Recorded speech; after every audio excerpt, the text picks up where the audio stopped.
Nimble, Fast and Elaborate, from Abducting a General, by Leigh Fermor.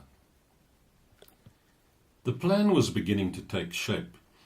Billy and I would stop the car, dressed up as felt Polizei corporals.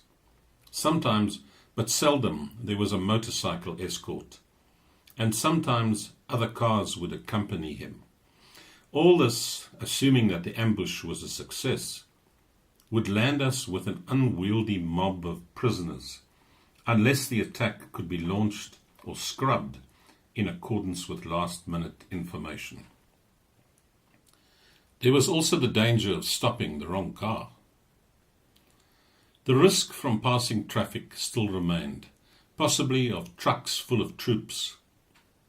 Here we would have to trust to improvisation, luck, speed, and darkness, and if the worst happened, diversion by a party of guerrillas.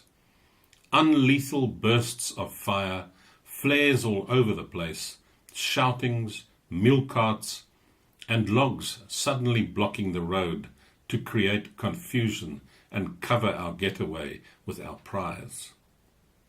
Still, with reprisals in mind, we would only shoot to hurt as a last resort.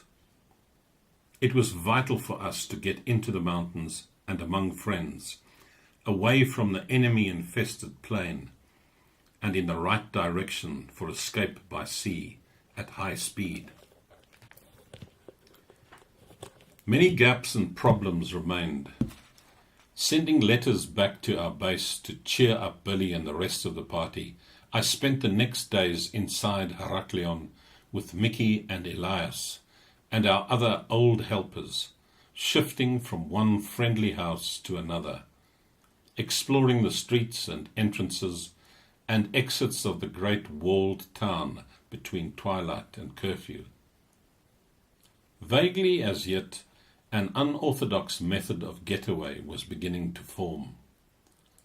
Between whiles, there were secret meetings, not directly connected with the operation, with a group who ran the resistance and the information network in the city.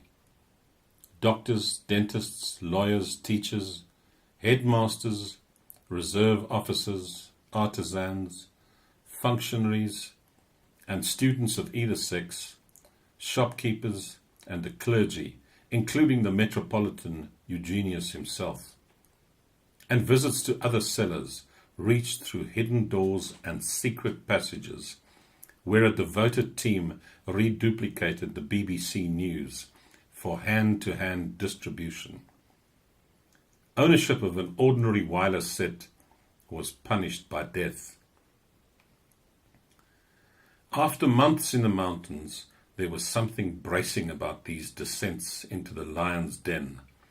The swastika flags everywhere, German conversation in one's ears, and a constant rubbing shoulders with enemy soldiers in the streets. The outside of Gestapo headquarters, particularly, which had meant doom for many friends, held a baleful fascination. Back at Knossos, Mickey and I were talking to some friends of his in a safe house, when 3 German sergeants lurched in, slightly tipsy from celebrating Easter. Wine was produced, and Mickey explained away the English cigarettes brought in by Billy, which he had offered them by mistake as the black market loot from the battle in the Dodecanese. A deluge of wine covered up this contretemps, followed by attempts, bearishly mimicked by our guests, to teach them to dance a Cretan pentozali, in which we all joined. Before rejoining the others in the mountains, we were standing with a shepherd and his flock, having a last look at Point A, when a large car came slowly round the corner. There were triangular flags on either mudguard, one tin one, striped red, white and black, the other field grey, framed in nickel and embroidered with a Wehrmacht eagle in gold wire.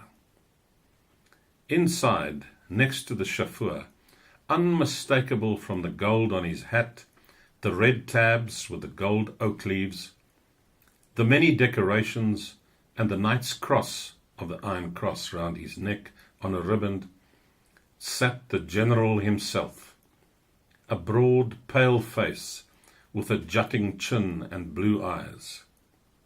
I waved, looking rather surprised at so unaccustomed a gesture from a wayside shepherd. The general gravely raised a gloved hand in acknowledgement, and our eyes crossed. It was an odd moment, and we thought, as we watched the car disappearing, a good omen. I got back to the hideout at last on the 16th of April, which was Orthodox Easter Sunday, the greatest feast of the Greek year. Everyone was in high spirits. There was the paschal lamb roasting whole and a demijohn of wine for us all to celebrate our reunion, an Orthodox Easter, with a feast and singing and dancing. Scores of hard-boiled eggs, dyed red, were clashed together like conkers, with cries of, "Christ is risen," and "He is risen indeed." Those left over were propped up in a row and shot down for pistol practice. When all of them were smashed, after every toast, pistol magazines were joyfully emptied into the air in honor of the resurrection. Though all the canyons sent the echoes ricocheting into the distance, the noise was quite safe in this dizzy wilderness. Anyway, Cretans are always blazing away. I was sorry nobody had a lyra, a light three-stringed Cretan viol, or rather rebec, carved from beech and played on the knee with a semicircular bow, as George was an expert player.